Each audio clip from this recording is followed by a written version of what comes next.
Hi everyone, it's Christine here from Ever After Paper Crafts, and today I have a really fun kind of rainy, dreary card to share with you that would hopefully brighten someone's dreary day.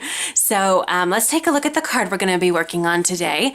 This card uses a beautiful raindrop stencil from Honeybee Stamps, as well as these sweet images from Honeybee Stamps. Let me show you. It's a little hard to pick up the raindrops. There you go, that's better. Sometimes, usually, lots of lighting helps illustrate a card, but in this case, less lighting helps you actually see that these are raindrops that have been stenciled onto the card.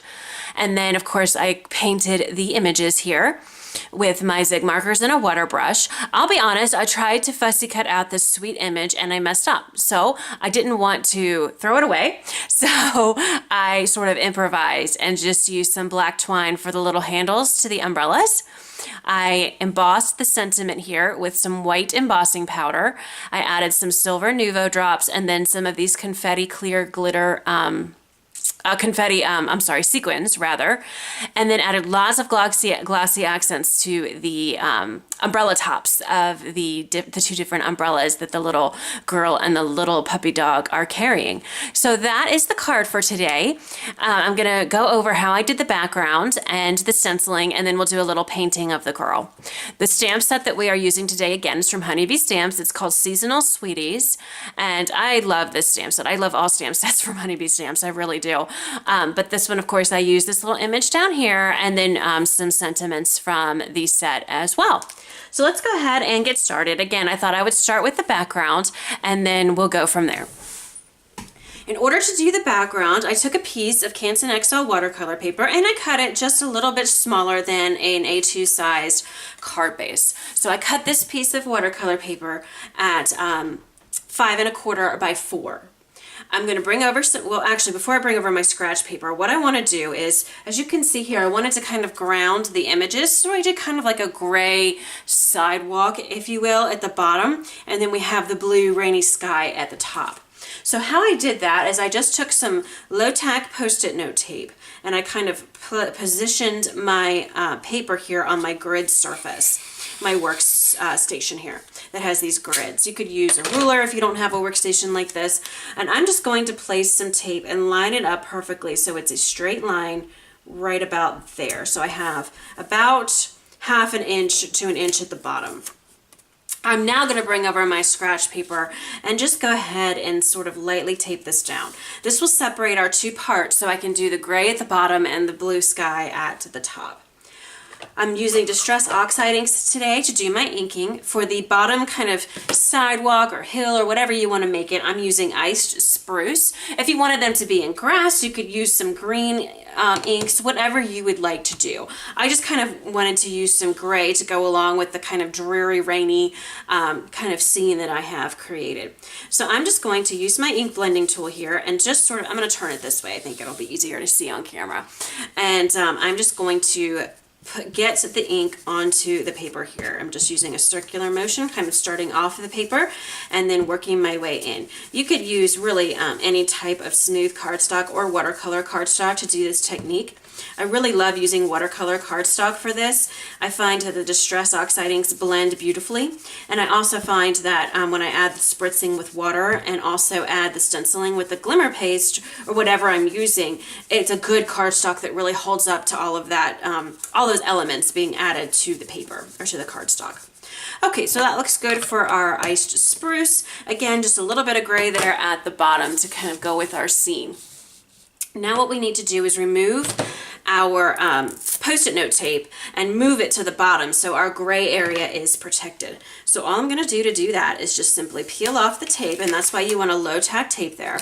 And as you can see, we have, whoops, look what I did. I got my fingerprint there. So to fix that, I'm just going to take the little pad. I already took it off of the ink blending tool there, and we'll just in a circular motion fix that little fingerprint that I got there. Okay, so anyway, as I was saying, you can see now how we have this beautiful straight line that would separate our cardstock. So now what I want to do is take my tape and place it right where this line meets the white of the cardstock, if that makes sense. And now what we're going to do is I'm going to be using Salty Ocean and Faded Jeans Distress Oxide inks to do the rainy sky. So I'm going to start with the Salty Ocean here. And I'm going to do the whole top in the Salty Ocean. So right now I'm really not worried about what this looks like. I just want to get the ink onto the cardstock. As you see as I'm doing this, I generally kind of put a little blob of ink on the scratch paper first, and then start the blending on the paper. That just kind of helps with that initial kind of blob that the sponge applicator wants to kind of place on your work. It kind of helps eliminate that, and the blob just goes on your scratch paper and it's all good.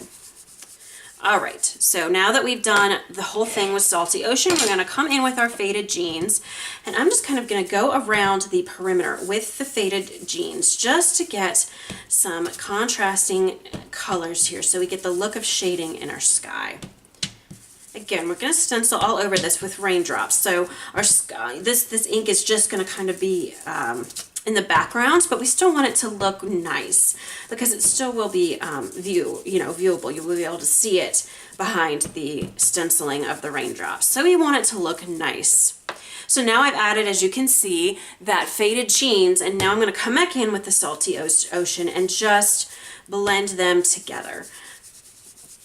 Another great thing about this tape is it gives you a place to kind of put your fingers so you don't get fingerprint marks all in your ink. The distress inks and the oxide inks will react to your fingerprints, so you definitely want to be a little careful there until it's all dry. Okay, so now we are done with our distress inking. Let's take this off just to make sure that we have a pretty, yep, perfect. Look at that, that's perfect. And I love how that works.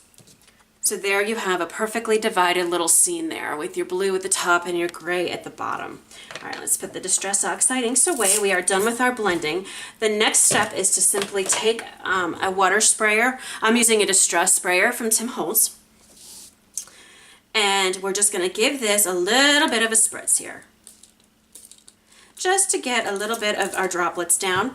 I did a little bit of a mixture. I did some droplets and I did some spray to hopefully give us a mixture of some nice little raindrops plus that wet look. Yes, and we got that. That looks great. Oh, I'm loving this. I'm loving this. This is really great. I think I like this better than my original card background. It's funny how every time you do this too, it can look a little bit different.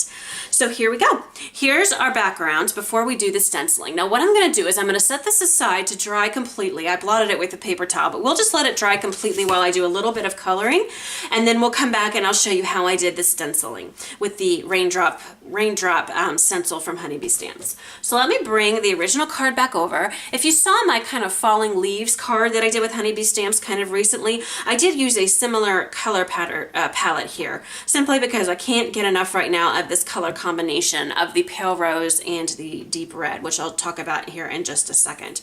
So it is kind of similar colors, so if you watch that video, a little bit of this may be a little bit repetitive, but I really do love this color combination, so I kind of wanted to use it again, quite honestly. So here I've already stamped my image with some waterproof safe dye ink from Hero Arts, and I'm going to go ahead now and begin the coloring, and I'm going to start with the umbrella up here, and for that I am going to be using that deep red and pale rose color combination. This is really beautiful. You get almost like almost a pinkish kind of light reddish combination when you use this, and I absolutely love it. So let's go ahead and get started here. What I'm going to do is I have my light source coming in from the left, so the right sides here of the little umbrellas, are the little pleats in the umbrella rather, will be the darkest part. So I'm just going to do this very quickly so you get the general idea, although when I'm doing this for my own projects, I do go a little bit slower just to keep kind of better control over the markers, go out of the lines less, that kind of thing. But I do want to show you the general idea, so hopefully you will use these markers at home and understand the basic concepts. So I'm coming in now and just in a circular motion, blending that deep red with the pale rose. I will sometimes clean off the tip of the brush I usually do that with a paper towel, but I just kind of want to show you quickly on the paper how I do that. And that's just to kind of clean the darker color off of the tip so we're getting the true light pale rose color coming through. Now I'm going to take my water brush, and I like to use this detailer water brush here, and I am in a circular motion blending those two colors out into the white space that we have left behind. And as you can see, that's giving us this beautiful light shadow shaded color here where the light source would be hitting the umbrella, and it's just beautiful. I'm going to keep going here as I do the rest of the top of the umbrella. Okay guys, I'm so sorry about that. For some reason my camera went off, so I don't think you saw me completely finishing the top of the umbrella, but here it is, the top completely done. Now we'll come in here and I'm just going to quickly do the bottom. And of course right under the top is going to cast a shadow. So I'm going to put the deep red, as I always do my darkest color first, up top there. And then a little bit on these sides here as well, the right sides. Again, because of where I have my light source coming in. And then we're going to take the pale rose and do exactly what we did up top, just kind of mix it together with that deep red. And then our water brush is going to do the rest of the work for us, which is what makes this process so wonderfully easy. It's awesome.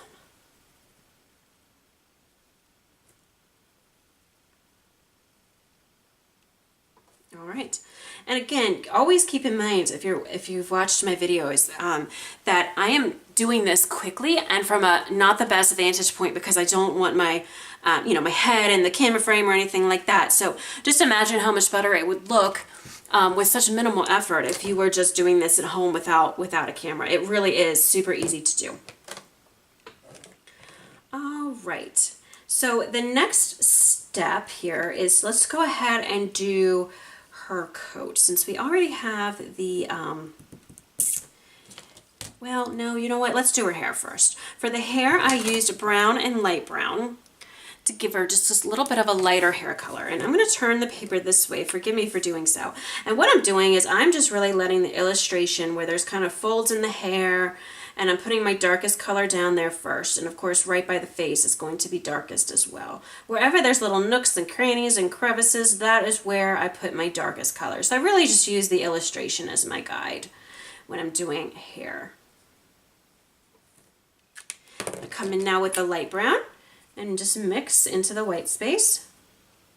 And this is so easy, you guys. This is so easy. I remember back in the day I would spend quite literally hours just trying to color hair, and I have found that this just makes me so much happier.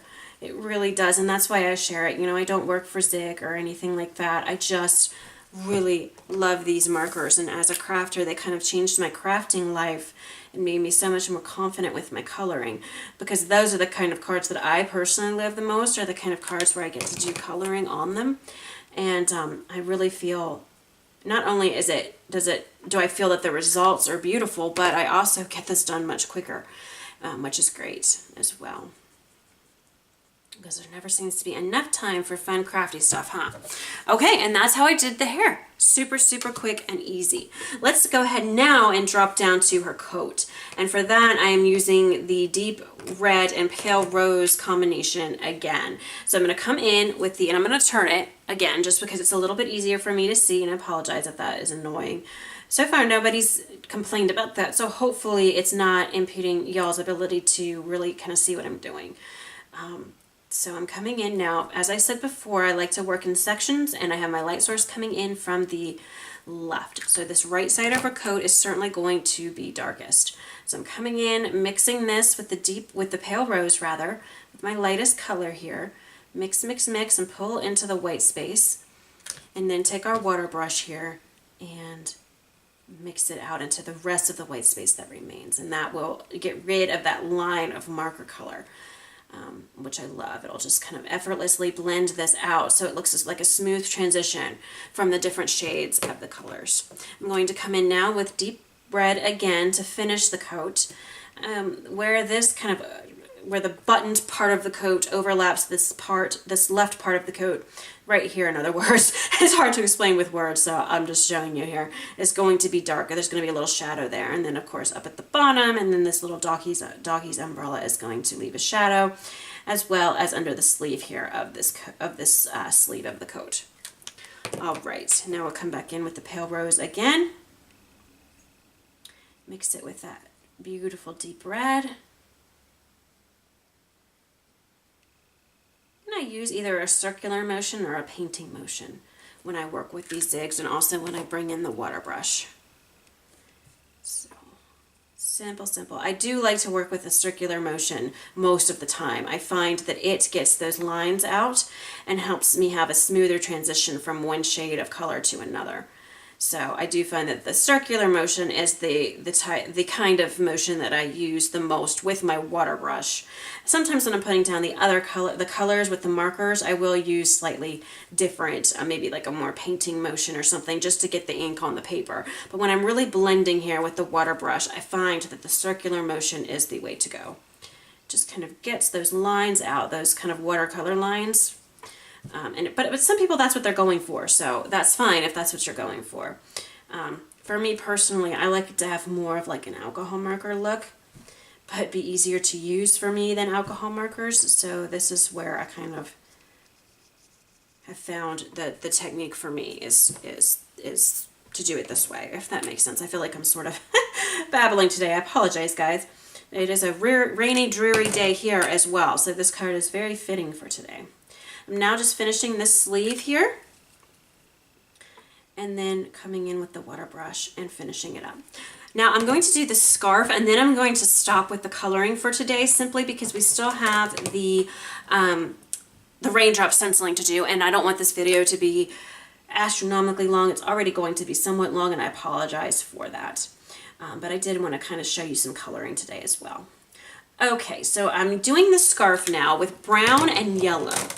This gives a very beautiful color combination, but you have to clean the tip of your yellow off quite frequently. I'm doing that off camera on a piece of paper towel. That's just because the brown gets on that tip and we want it to be pure yellow that's going down. So I'm constantly kind of cleaning that off to get it that pure yellow. It doesn't damage your markers or anything at all. In fact, this is one of the techniques you are supposed to do with zigs if you want to. But you do want to clean that off. And by cleaning it off, all I mean is you're just scribbling that tip off till no more on a piece of paper towel or extra piece of paper, so that no more brown comes off of it. And that's it. I mean, it's really that easy to clean off the tip. You do the same. It's the same exact thing that you do with your water brush. Same exact thing, just cleaning off the tip till no more brown comes off of it, and now you're ready to go back to your project with the pure yellow coming out of the marker. Okay, so that is how we did the jacket, the umbrella, and the scarf. I will have a list on my blog, and I will link to my blog in the description box below of this video to share with you all of the marker colors that I used to complete the coloring of this image. But I will say, you've seen me do skin tones a million times before. Same with that. I did a little bit of black on the boots, and then the dog is a light brown and a brown, and then I did a peacock blue for the umbrella. But again, I will list all of that on my blog. But there's very quickly how you can bring these images to life with your zigs. So now let's go ahead and bring back over our scratch paper and the inked background that we prepared with our Distress Oxide inks. What I'm going to do now is I'm going to take this beautiful raindrop stencil from Honeybee Stamps. Again, I'll have a link to all the products I used on my blog below. On my blog, and I will have a link to the blog in the description box of this video below. Sorry about that. I'm going to line the stencil up where I want it and then turn it over. And now I'm going to take some more Post-it note tape, which is just a low tack tape, to tape my cardstock to the back of the stencil. This will keep everything in place, but won't have any, inhibitors on the front, so I will be able to do my stenciling. I'm going to be using some Cosmic Shimmer Sparkle Texture Paste. You could use Silver Glimmer Paste if you wanted to do this technique as well. I also have a palette knife, which is what I'm going to use to get the substance into the crevices of the stencil. So I'm going to open this up. By the way, I got this at Simon Says Stamp, and I will link that below on my blog. But Again, you could use whatever you have. You could use regular embossing paste. In fact, let me see if I can find it quickly. I used regular embossing paste, a different stencil, and I just colored my embossing paste a different color and created this background. This background here, as you can see, is just, it's a bit flatter, no sparkle, but it does the job as well. And I kind of wanted to show you that quickly as an alternative to the sparkly background. So I'm just going to stir this up just a little bit, get a glob of it on my palette knife here, and then start the process. You're doing this almost like you're buttering bread, and all you're doing is getting this paste into all of the raindrop crevices that the stencil has. Of course, you're only worried about what's on your cardstock as well. The stencil is bigger than the cardstock, so of course you don't have to worry about filling in all the raindrops that aren't on your your cardstock, rather, is what I'm trying to say. I'm gonna get a little bit more from the jar here. And all I'm doing is as I'm doing this, I'm just making sure that it sticks to every single raindrop that's on that will be showing on my cardstock.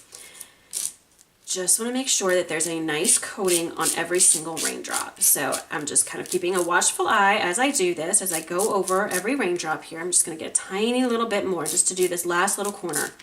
A little bit of this really does go a long way.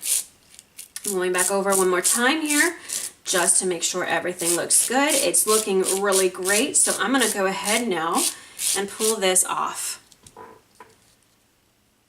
Just going to put my finger on the side here and pull it off. I'm going to remove the tape, which is easy if you're using a low-tack tape. It's going to be super easy. And now I'm going to bring it up to the camera so you can see all of those beautiful raindrops. Isn't that beautiful?